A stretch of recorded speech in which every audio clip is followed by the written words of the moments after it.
오늘 하나님 말씀은 사도행전입니다. 우리가 그동안 계속해 왔었는데 11월 달에 할 수 없었죠. 사도행전 24장 1절에서 27절까지 말씀 중에 오늘은 24절에서 27절까지 같이 읽겠습니다. 우리 자리에 일어나서 사도행전 24장 24절로 27절까지 같이 읽겠습니다.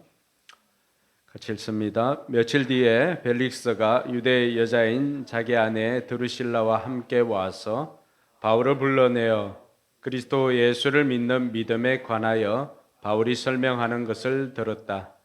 바울이 정의와 절제와 장차 올 심판에 관해서 말할 때에 벨릭스는 두려워서 이제 그만하면 되었으니 가시오. 기회가 있으면 다시 당신을 부르겠소 하고 말하였다. 동시에 그는 바울에게서 돈을 받을까 하고 은근히 바랐다. 그래서 그는 바울을 자주 불러내어 이야기를 나누었다. 2회가 지난 뒤에 포르기오 베스토가 벨릭스의 후임으로 직책을 맡게 되었다. 그런데 벨릭스는 유대 사람의 환심을 사고자 하여 바울을 가두어 둔 채로 내버려 두었다. 아멘. 네, 오늘은 계속해서 우리가 사도행전 강해를 하도록 하겠습니다. 사도행전 강해 오늘은 보니까 45번째입니다. 사도행전을 우리가 45번째 설교를 듣고 있습니다. 지난번에는 바울의 위기에 대해서 우리가 말씀을 나누었는데 오늘은 바울이 이제 가이사랴에 있는 법정에 서게 됩니다. 가이사랴 법정에 서게 되고 또 앞으로 바울은 몇 차례나 또 법정에 서게 됩니다. 베스도 총독 앞에서도 서게 되고 또 아그리파 왕과 버니게 앞에서도 서게 됩니다. 그리고 나중에는 로마로 가서 로마 황제 앞에도 서게 됩니다. 그러니까 이런 법정에 서게 되는 이 바울을 통해서 오늘은 이 본문 말씀으로 무엇을 전하면 좋을까? 말씀을 계속 또 읽고 묵상하고 하는 가운데 오늘은 이 본문을 통해서 낭비 없는 인생이라고 하는 제목으로 여러분들과 함께 말씀을 살펴보고자 합니다. 낭비라고 하는 것을 사전에 찾아보니까 돈이나 시간, 물건 등을 헛되이 함부로 쓰는 것을 낭비라고 그렇게 사전에 정의가 되어 있습니다. 과연 오늘 소개하고 있는 여기에 나오는 인물들은 또 무엇을 낭비하고 있는지, 또 이들을 통해서 우리는 내 인생에는 낭비하는 것은 없는지, 낭비 없는 인생을 살기 위해서 나는 어떻게 해야 하는지 오늘 이러한 것들을 말씀을 통해서 함께 살펴볼 수 있기를 바랍니다. 첫 번째 소개할 인물은 대제사장 아나니아입니다. 이 아나니아는 오늘 말씀 1절에 보니까 닷새 뒤에 대제사장 아나니아가 몇몇 장로와 더둘로라라는 변호사와 함께 내려와서 총독에게 바울을 고소하였다 이렇게 되어 있습니다. 여러분, 대제사장이 하는 일들은 어떤 일들을 합니까? 대제사장들은 주로 백성들의 그 모든 그 기도 제목이든지 아니면은 백성들이 하나님 앞에 나아가야 할 것들을 중간에서 연결해주고 하는 역할을 합니다. 더군다나 대제사장이 가장 중요하게 하는 일은 1년에 한 차례씩 대속죄일에 지성소에 들어가서 백성들의 모든 죄를 하나님 앞에 용서를 구하는 이 대속죄일에 하나님 앞에 가서 속죄 제물을 드리는 일들을 이 대제사장이 하게 됩니다. 그러니까 대제사장이 입는 옷도 다른 제사장들이나 아니면은 일반 사람들하고는 전혀 다른 옷을 입습니다. 에봇을 통하여서 또 거기에는 또 판결 흉패가 있습니다. 우림과 둠밈이라고 하는 그 판결 흉패를 거기 안에 폐용하게 되어 있고, 날마다 거룩한 삶을 살아라고 대제사장들이 입는 옷은 세마포 옷으로 구별해서 입게 되는 것입니다. 그러니까 이렇게 하나님과 인간 사이를 연결하고 또 하나님 앞에 나아가는 예배나 또 제사를 집례하는 그 일들을 하는 것이 대제사장이 하는 일입니다. 근데 오늘 이 아나니아는 어떻게 합니까? 예루살렘에서 가이사라까지 직접 와서 바울을 고소하는 일에 이 아나니아가 직접 와서 하고 있습니다. 여러분, 당시 예루살렘과 가이사라 이 길은 한 70마일, 킬로미터로 환산하면 한 116km, 110km 정도가 되는 거리입니다. 110km나 되는 이 거리를 노구를 이끌고 와서 이 아나니아가 하는 일이 무엇입니까? 바로 바울을 고소하는 일을 합니다. 한 사람을 고소하기 위해서 대제사장이 예루살렘을 떠나고 또 성전을 떠나서 여기 와서 고소를 직접 하고 있는 이 사람의 모습을 보면서 제가 느끼는 것은 구약에 있었던 한 인물이 떠올랐습니다. 그것은 바로 사울 한 사람을 죽이기 위해서 자신의 남은 인생을 진력하게 살았던 바로 사울 왕을 떠올리게 되었습니다. 여러분, 사울 왕을 보면서 어떤 느낌이 듭니까? 사울은 천천히요 다윗은 만만이라고 하는 그 노래소리를, 백성들의 노래소리를 듣고는 왕으로 있었지만은 늘 다윗에 대한 그 시기와 질투로 인해서 남은 생애를 이 다윗을 죽이는데 남은 생애를 자신이 가지고 있는 모든 권력을 동원해서 살아왔던 이 사울이나 오늘 자신이 가지고 있는 모든 권력이나 모든 권한들을 다 사용해서 한 사람 이 바울을 죽이고자 하는 이 아나니아나 크게 다를 바가 없더라고 하는 것입니다. 그러니 이 대제사장 아나니아는 대제사장으로서 해야 할 일들이 얼마나 많이 있겠습니까? 자신에게 주어진 권한은 또 얼마나 많습니까? 그런데 자신에게 주어진 권한이나 자신에게 주어진 그 모든 것들을 한 사람 바울을 죽이기 위해서 그 모든 시간들 또 에너지를 낭비하고 있는 이 사람의 모습을 보면서 인생 낭비라고 하는 생각을 들었습니다. 여러분들은 여러분이 지금 여러분의 인생에 집중하고 있는 것이 무엇이 있습니까? 여러분들이 집중하고 있는 그것이 과연 여러분들이 가지고 있는 모든 지식이나 또 아니면 재물이나 아니면 여러분들이 가지고 있는 권한이나 이런 것들을 다 거기에 올인하여도 결코 아깝지 않은 것들입니까? 그렇다면 그것은 문제가 되지 않지만은 오늘 이 아나니아처럼 자신이 가지고 있는 것으로 너무나 많은 것을 해야 함에도 불구하고 오늘 아나니아는 한 사람 바울이라고 하는 이 사람을 죽이기 위해서 자신의 남은 인생을 낭비하고 있는 것을 볼 수가 있습니다.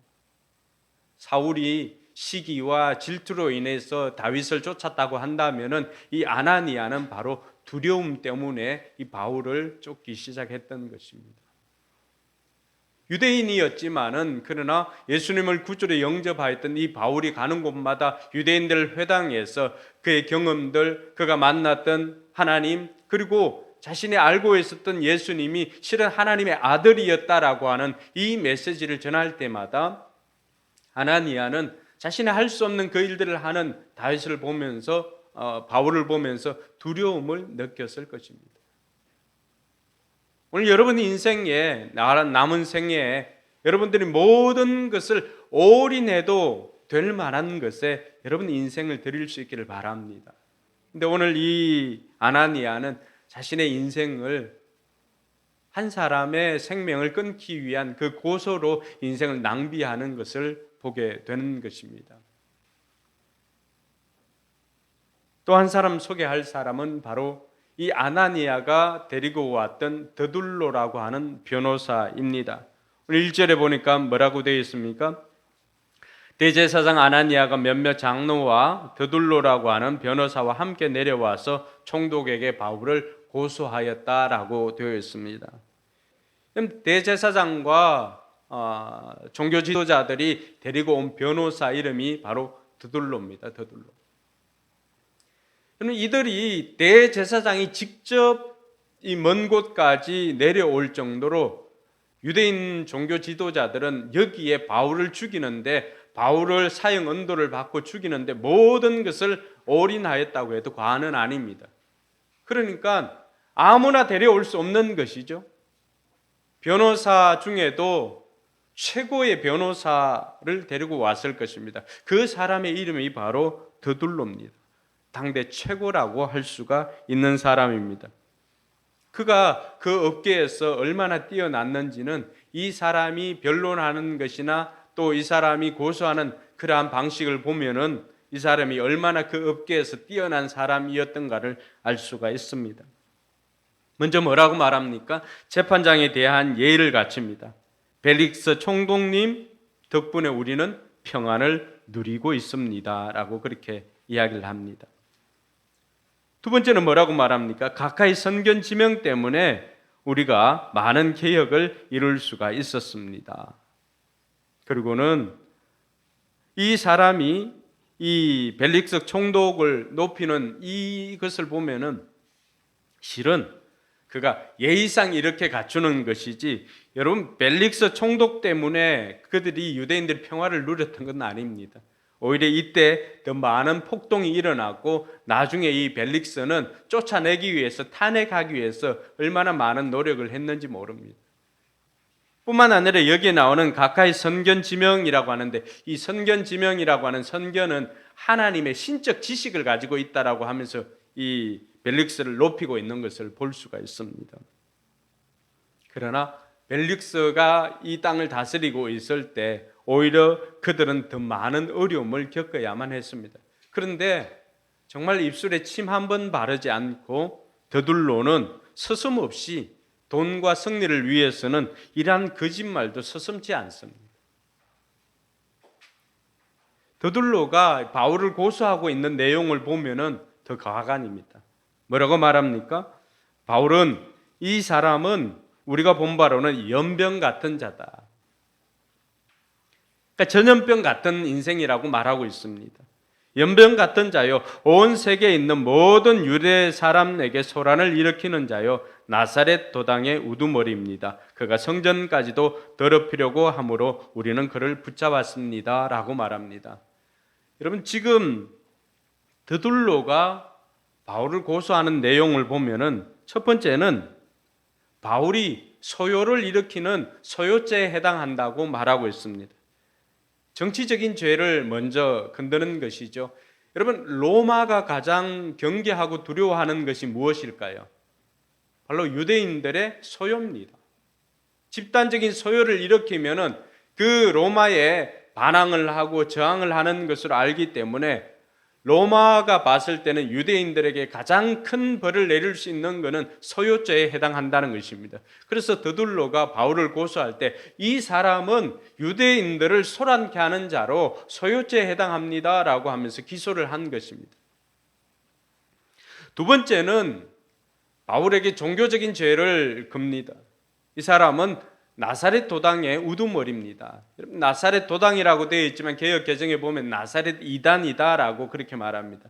그러니까 오늘날의 이단이나 이런 것보다는 아직까지 그때는 뭐 사교와 같은 그런 것이다라고 이야기를 합니다. 종교적인 죄를 걸어서 바울을 기소하고 있습니다. 그리고 세 번째는 뭘 말하고 있습니까? 이 사람은 성전을 더럽힌 자입니다. 여러분, 성전을 더럽혔다라고 하는 것은 유대인들에게 있어서는 사형에 해당하는 죄입니다. 예수님께서 죽으신 제목이 무엇입니까? 하나님을 모독하고 성전을 더럽혔다라고 하는 것 때문에 그렇습니다. 여러분, 그것 때문에 예수님을 죽인 사람이라고 한다면은 그것 때문에 바울도 쉽게 죽일 수 있을 것이라고 하는 생각을 했습니다. 그래서 이 드둘로는 정말로 그가 명쾌하게 바울이 죽어야만 하는 그 죄를 세 가지를 들어서 기소를 하였던 것입니다. 여러분, 오늘날에도 이 드둘로와 같은 사람이 너무나 많이 있습니다. 당대 최고의 지식을 가지고 있고 당대 최고의 변호사라고 할 수 있는 이 사람이 지금 누구를 위해서, 무엇을 위해서 일하고 있습니까? 돈과 또 법정에서 승리를 위해서는 거짓말도 서슴지 않고 하는 것을 볼 수가 있습니다. 이 사람이 기소하는 내용마다 그것을 볼 때 역겹기까지 하는 것은 이 사람은 재능 낭비의 대명사라고 할 수가 있습니다. 오늘날에도 수많은 사람들이 자신의 그 명예나 돈 때문에 수많은 사람들이 거짓 증거를 하고 있고, 수많은 사람들이 그 돈 때문에 자신이 가지고 있는 재능을 낭비하고 있는 것을 볼 수가 있습니다. 그러니 예전에 저희들 어릴 때 그런 이야기 있었습니다. 똑똑한 사람은 다 감옥에 가 있고 예쁜 사람은 다 술집에 가 있다는 이야기를 들었습니다. 뭐예요? 재능 낭비죠. 자신에게 주어진 재능이 얼마나 많은데 그 재능을 가지고 누굴 위해서 어디에 사용하고 있습니까? 오늘 이 더둘로라고 하는 사람은 당대 최고의 변호사라고 할 수가 있는 사람인데, 고작 한 사람 바울을 죽이기 위해서 쓰임 받을 뿐만이 아니라 또 그가 생각하고 있었던 것은 돈이라고 한다면은 자신의 영혼까지도 팔 사람인 것으로 알 수가 있습니다. 한 사람의 인생을 돈 때문에 망치려고 작정을 한 것입니다. 여러분, 무엇보다도 여러분들이 일할 때는 돈 때문에 일하지 마시기 바랍니다. 여러분들이 회사에 다닐 때도 회사의 기밀을 엄청 많은 돈을 준다고 해도 다른 회사에 팔아 넘기거나 이런 일들은 없어야 할 것입니다. 여러분들을 일하게 하는 여러분의 내적인 동기가 무엇입니까? 오늘 이 더둘로는 수많은 것들을 가지고 있지만 그러나 이 사람을 일하게 만드는 것은 돈이었습니다. 그러니까 어떻게 하든지 이 법정에서 이것을 승리하기 위해서 그는 있지도 않은 것들을 과감하게 이야기를 할 뿐만이 아니라 오늘 그가 제시하였던 이 세 가지도 바울에 의해서 조목조목 저항을 당하게 될 것입니다. 안타까운 것은 오늘날에도 이 더둘로와 같은 사람들이 너무나 많다라고 하는 것입니다. 혹이라도 여러분들은 여러분이 더둘로와 같은 사람은 아닌지를 한번 돌아보시기 바랍니다. 하나님께서 여러분 인생에 수많은 재능을 주었습니다. 그걸 우리 교계 용어로 뭐라고 합니까? 달란트라고 합니다. 하나님께서 여러분에게 주신 이 달란트가 얼마나 많습니까? 근데 그 달란트를 여러분 다 활용하고 있습니까? 그 달란트를 잘 사용하고 있습니까? 어떤 사람은 다른 사람들의 이야기를 잘 들어주면서 상담의 은사가 있는 사람도 있습니다. 어떤 사람은 또 전도를 잘하는 전도의 은사를 가지고 있는 사람도 있습니다. 어떤 사람은 가르치기를 잘하는 가르치는 은사를 받은 사람도 있습니다. 섬기는 은사를 받은 사람도 있습니다. 과연 그 은사를 바르게 사용하고 있습니까?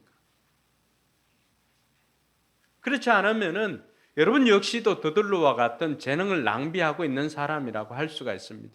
하나님께서 여러분들에게 그 은사를 주신 것은 그 은사를 통하여서 수많은 사람들 주님께로 인도할 뿐만이 아니라 그 은사를 통해서 수많은 하나님의 사람들을 세우라고, 공동체를 세우라고 그 은사를 주셨다는 사실을 기억해야 하는 것입니다.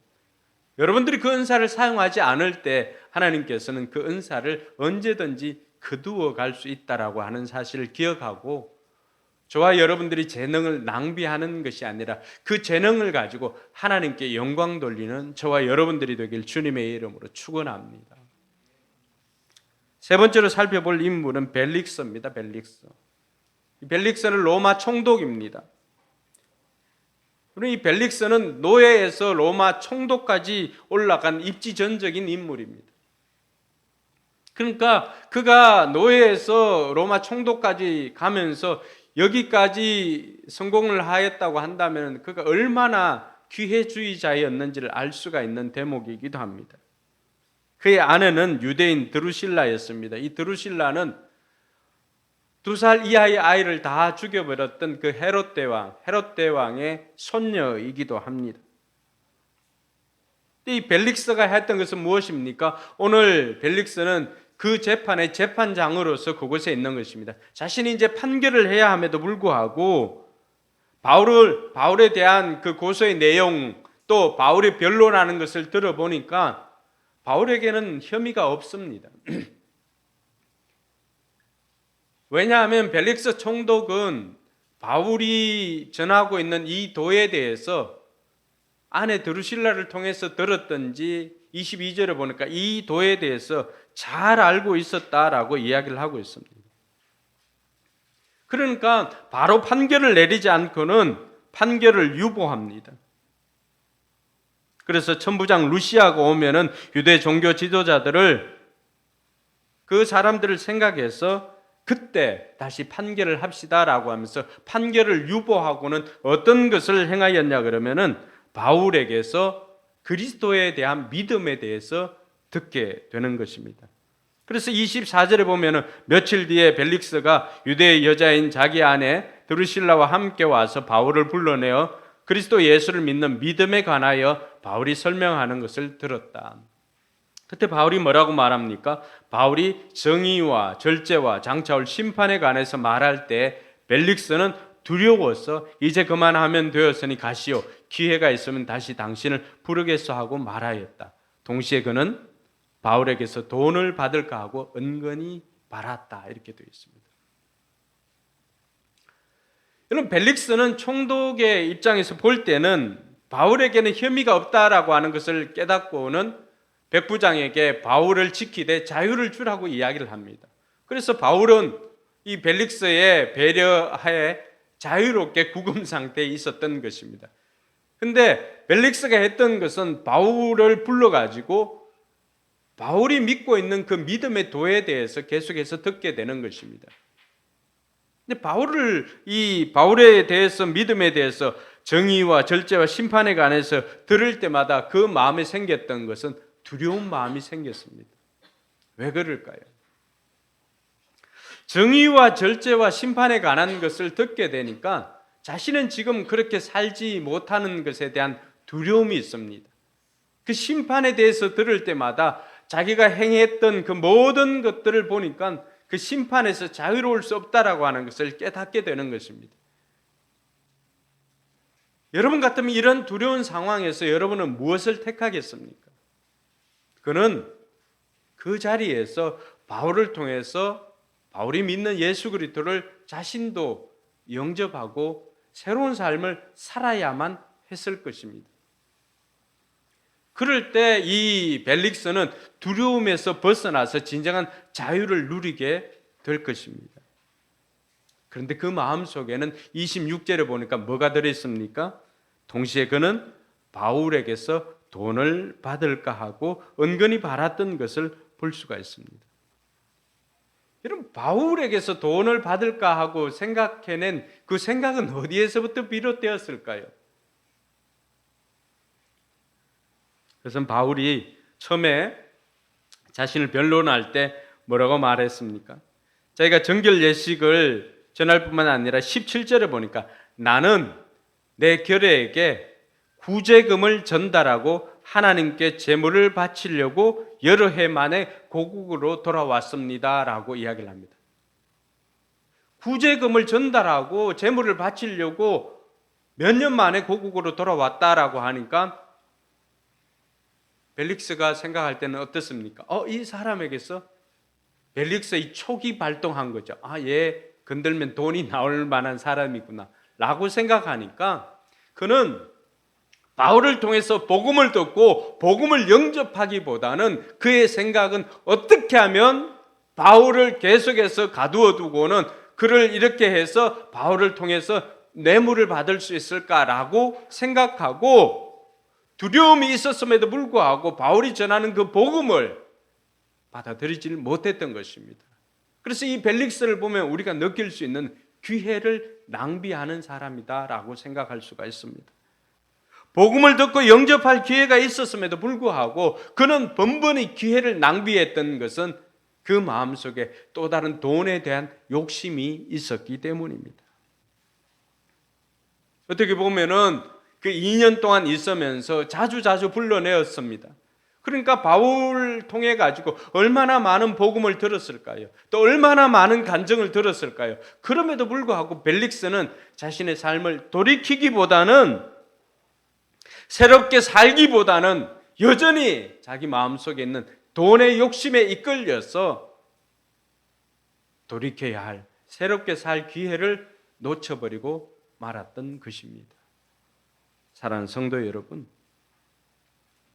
우리 역시도 돈과 욕심 때문에 놓치는 것이 얼마나 많이 있습니까? 하나님께서는 저와 여러분들에게 새롭게 살 기회를 매일매일 주시는 거예요. 오늘 우리가 눈을 떠서 맞이하는 이 아침, 하나님께서 우리에게 주신 기회인 줄 믿으시기 바랍니다. 어제까지는 정말 하나님 뜻대로 살지 못하고 정말 후회되는 인생이었다고 생각한다면은 내가 내 의지로 살아가려고 하다 보니까 넘어지고 번번이 내 욕망 앞에서 넘어지고 죄 앞에서 넘어지고 하여튼 그런 인생이라고 한다면은 오늘 이 하루 주신 것은 우리에게 정말 하나님 뜻대로 한번 살아보라고 주신 기회임에도 불구하고 벨릭스처럼 돈이나 다른 욕심 때문에 놓쳐서는 안 된다라고 하는 것을 보여주는 것입니다. 사랑하는 성도 여러분, 하나님께서 저와 여러분들에게 주시는 이 기회는 얼마일는지 우리는 다 알 수가 없습니다. 그래서 바울을 통해서 우리에게 주신 말씀이 무엇입니까? 세월을 아끼라, 때가 악하니라. 여러분, 그 세월을 다른 말로 대체한다면 시간을 아끼라고 할 수도 있습니다. 그러나 좀 더 정확하게 바꾼다면 기회를 아끼라고 하는 것입니다. 여러분, 기회의 신이라고 하는 것을 제가 종종 보여드렸지요. 기회의 신은 어떻습니까? 앞에는 얼굴이 그 머리가 수북하지만 뒤에는 민머리입니다. 뒤에는 대머리입니다. 뭘 의미합니까? 기회는 앞에 왔을 때 잡는 것이 지나가서는 잡을 수가 없습니다. 그리고 이 발 뒤꿈치에 뭐가 있습니까? 날개가 달려 있습니다. 작은 날개가 달려 있어서 앞에 올 때 잡지 못하면 지나가서는 도무지 잡을 수 없는 그런 것이 기회인 것입니다. 벨릭스도 마찬가지였습니다. 얼마나 많은 기회가 주어졌습니까? 복음을 듣고 그가 변화해서 새롭게 살 기회가 많이 주어졌음에도 불구하고 그는 자신 내면에 있는 그 돈의 욕심 때문에 그 기회를 번번이 놓치고는 결국에는 나중에는 탄핵당하게 되었던 것입니다. 사랑하는 성도 여러분, 하나님께서 여러분들에게 주시는 기회가 있습니다. 하나님 나라를 위해서 섬길 수 있는 기회를 주셨습니다. 하나님 앞에 헌신할 수 있는 기회도 주셨습니다. 변화해서 새롭게 살 수 있는 기회를 매일매일의 삶을 통해서 여러분들에게 주고 있습니다. 여러분들에게 주어진 그 기회를 여러분 놓치지 말고 붙잡고 헌신하고 섬기면서 순종하면서 그 기회를 통하여서 하나님께 영광 돌리는 저와 여러분들이 되길 주님의 이름으로 축원합니다. 그리고 나머지 바울입니다. 바울의 인생을 보면은 낭비하는 인생이 없습니다. 오늘 더둘로라고 하는 변호사가 와서 조목조목 그 지적을 냈던 고소의 세 가지 내용을 바울은 하나하나 반박합니다. 여러분, 지금 바울이 서 있는 그 자리가 어디입니까? 로마에서 로마 총독이 있죠. 그리고 유대 종교 지도자들이 오고 대제사장이 있습니다. 그리고 거기엔 탁월한 변호사인 더둘로가 와 있습니다. 두려워해야 할 사람은 정작 바울이었지만은 바울은 두려움 없이 홀로 그 모든 사람들을 맞서고 있습니다. 여러분들이 법정에 설 일은 없기를 바랍니다. 근데 여러분들이 법정에 섰다라고 한번 생각을 해봅시다. 상대편에서는 그 1,000원짜리 변호사에 나왔던 남궁민과 같은 사람이 거기에 이제 뭐 검사로 이렇게 나왔다고 한번 생각해 보시고 성률 100%입니다. 더둘로와 같은 사람입니다. 근데 여러분들은 여러분을 위해서 변호해 줄 사람이 한 사람이 없습니다. 여러분, 우리가 구청에 가거나 경찰서에 가서도 이걸 어떻게 써야 될지 행정 문서만 봐도 덜덜덜덜 떠는 우리가 법정에 서서 변호사 없이 혼자 서가지고 여러분의 상황을 변호한다고 한번 생각해 보십시오. 그들을 변호하기에 앞서서 내 몸조차도 신체조차도 가눌 수가 없어서 다리가 덜덜덜덜 떨리고 그럴 것이 아닙니까? 예전에 우리가 이 유턴을 하지 말아야 될 자리에서 유턴을 하고 했을 때 경찰이 뭐 1098 써서 1098 썼어야 하고 이러면 그 두렵고 떨리는 마음을 잡을 수가 없었을 때가 있었습니다. 그런데 오늘 바울을 보면 어떻습니까? 그 모든 로마의 정치적인 지도자 또 유대 종교적인 지도자 앞에서도 조금도 두려워하지를 않습니다.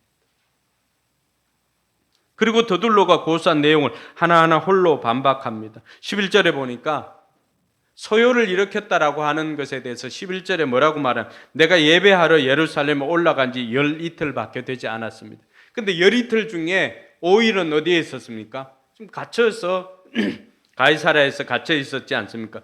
7일을 있는 동안에 어떻게 소요를 일으킬 수 있느냐라고 반박을 하는 것이죠.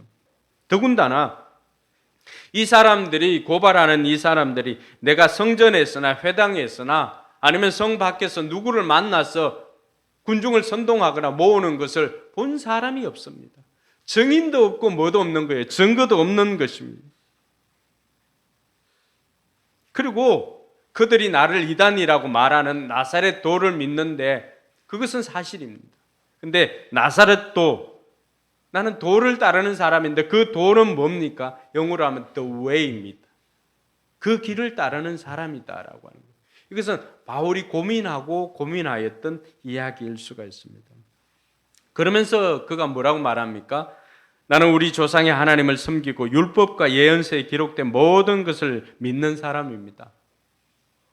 그러니까 성경을 믿는 사람, 여러분 율법과 예언서는 뭐예요? 그 당시에 있는 구약 성경을 말하는 것입니다. 그러니까 자기는 뭐라는 사람이에요? 나는 이단이 아니라 나는 성경을 믿는 사람입니다라고 변론을 하였던 것입니다. 뿐만 아니라 이 사람들이 나를 성전을 더럽힌다라고 했는데 나는 우리 민족에게 구제금을 전달하러 왔고 또 성전에 들어가서는 정결 예식을 치르는 것을 보았을 뿐이지 내가 아시아에서 온 드로비모를 데리고 시내에 이렇게 다녔다고 그 드로비모를 성전에 데려갔다라고 하는 것을 본 사람이 없습니다. 내용 하나하나를 다 반박하고 오히려 기회가 주어지면 그 믿음의 도를 증거하였던 이 바울을 통해서 우리는 낭비 없는 인생의 대표적인 사람을 볼 수가 있습니다. 사는 성도 여러분, 바울이 이렇게 낭비 없는 인생을 살았던 것은 무엇 때문일까요? 그리고 우리는 어떻게 하면 낭비 없는 인생을 살 수가 있을까요? 첫 번째는 성경대로 믿는 믿음 때문이었습니다. 바울은 성경대로 살았던 사람입니다. 14절에 보면은 우리 조상의 하나님을 섬기고 율법과 예언서에 기록되어 있는 모든 것을 믿는다는 사실입니다. 바울은 자기가 다른 것을 따르는 사람이 아니라 율법과 예언서인 그 당시에 성경이라고 하는 구약 성경을 그런 믿는 사람이었음을 말합니다. 그런 자기가 어떤 사람인 것을 말합니까? 나는 도를 따르는 사람입니다.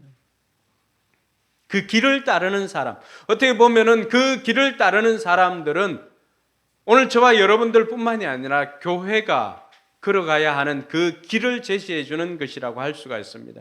여러분 예수님께서는 자신을 뭐라고 표현했습니까? 요한복음 14장 6절에 나는 곧 길이요 진리요 생명이라고 했습니다. 가장 먼저 뭐라고 말합니까? 나는 길이다. 너희들이 따라갈 길이다.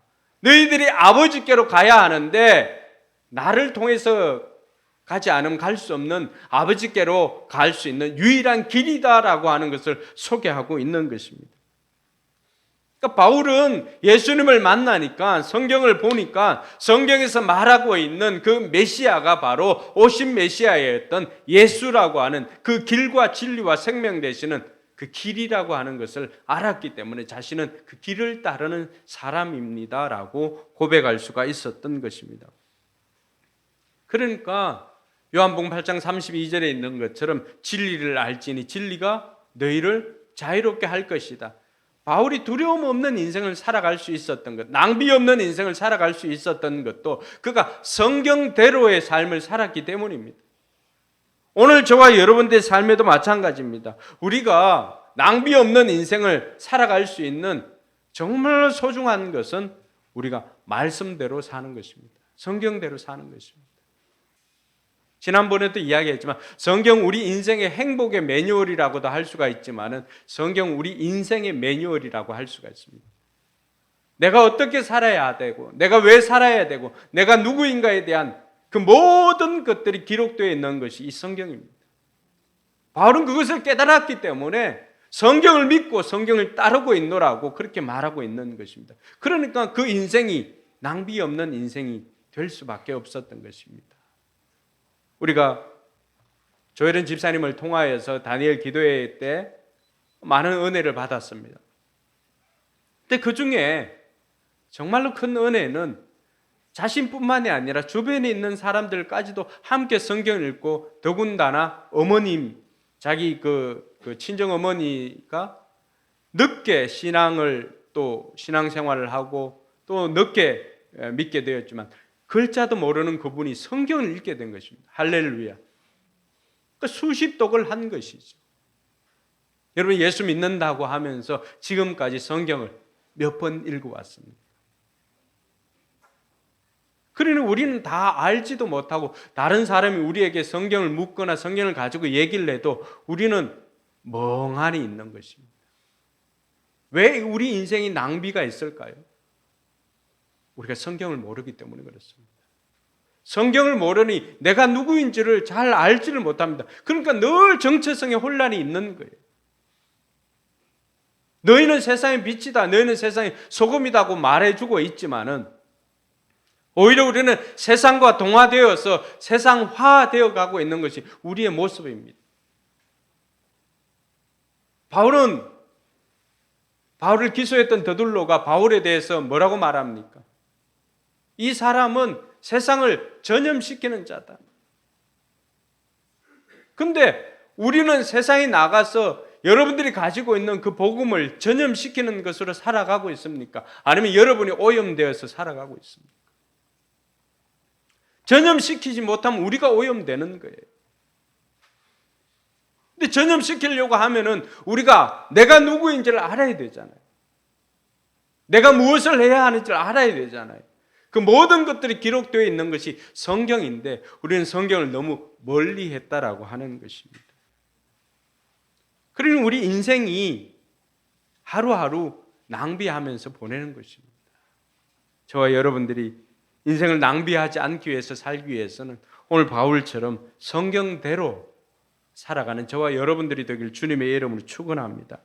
뿐만 아니라 낭비 없는 인생을 살기 위해서 바울이 우리에게 보여주는 것은 부활신앙을 가지고 사는 것입니다.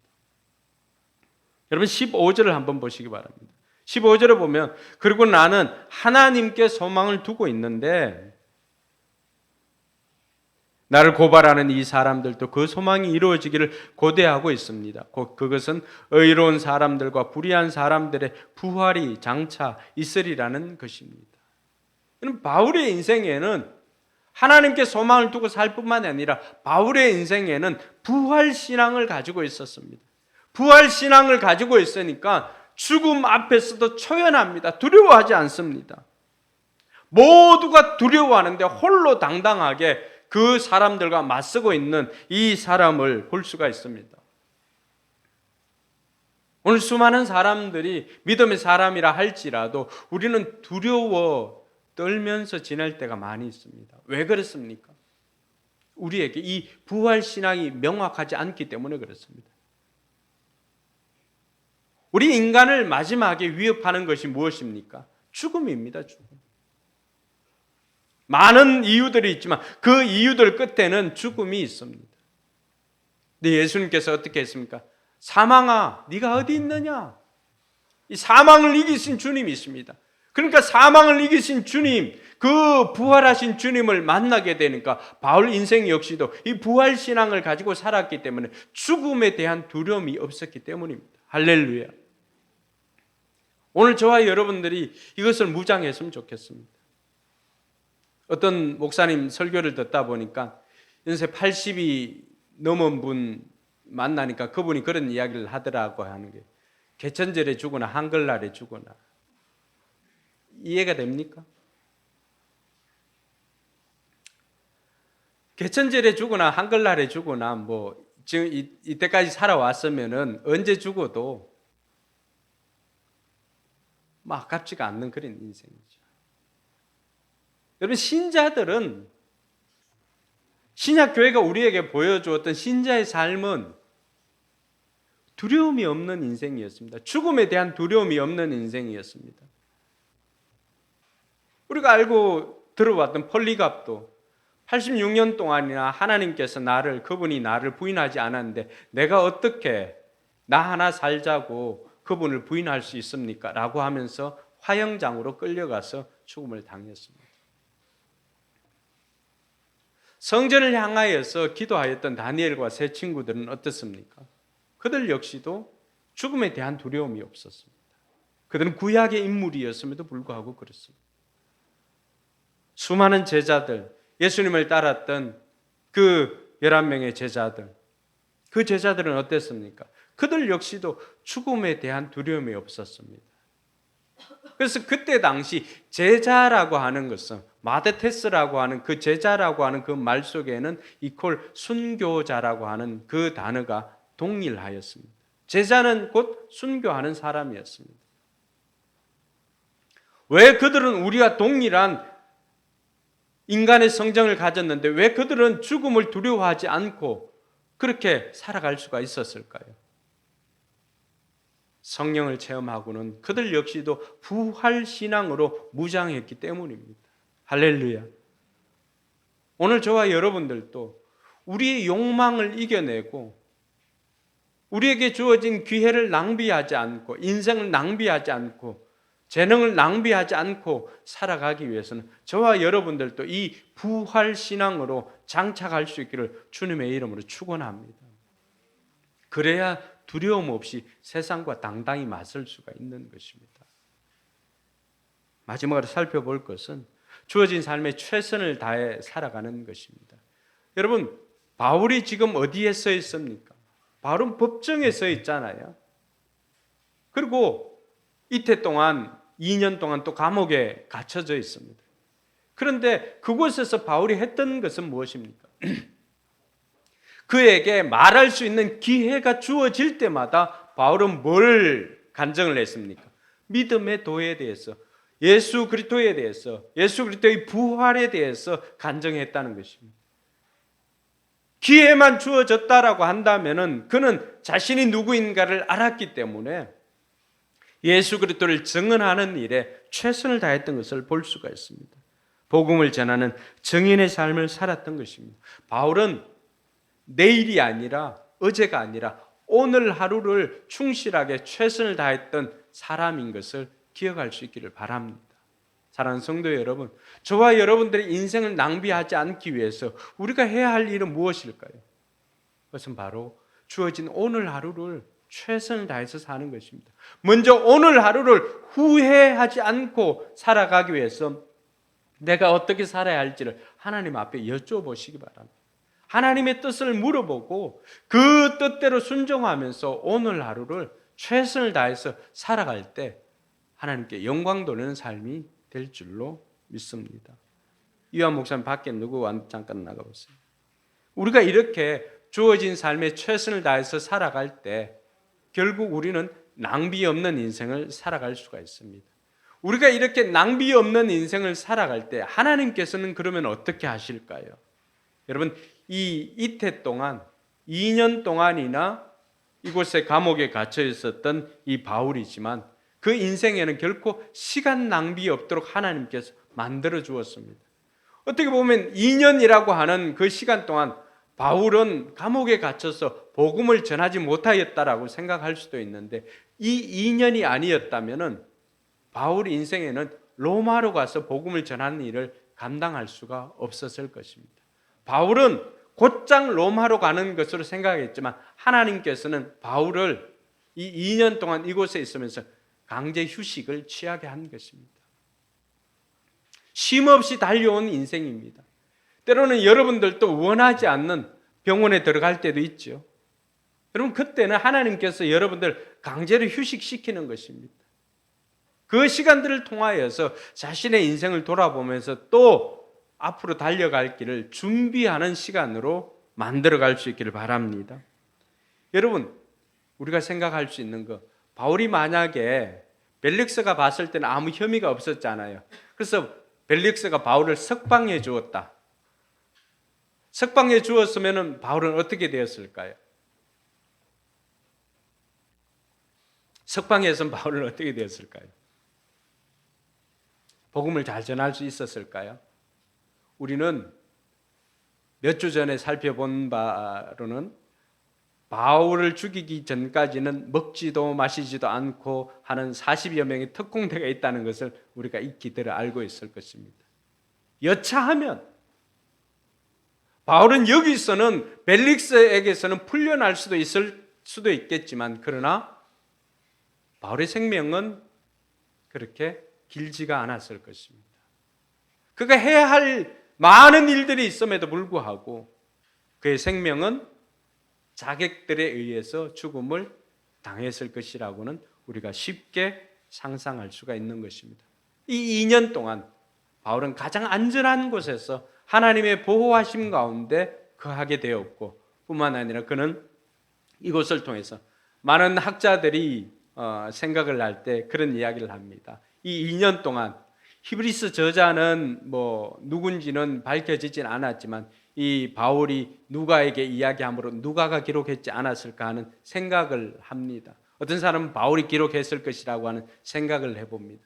이때 동안 2년 동안 그 시간들이 결코 낭비되지 않았다라고 하는 것은 그 이후에 바울의 사역을 보면 알 수가 있는 것입니다. 사랑하는 성도 여러분, 하나님께서 우리가 낭비 없는 인생으로 하루하루를 살아갈 때 하나님께서 우리 인생을 보호하시고 책임지시고 인도하신다는 사실을 깨닫고 오늘도 저와 여러분들이 낭비 없는 인생을 살아갈 수 있기를 주님의 이름으로 축원합니다. 기도하겠습니다.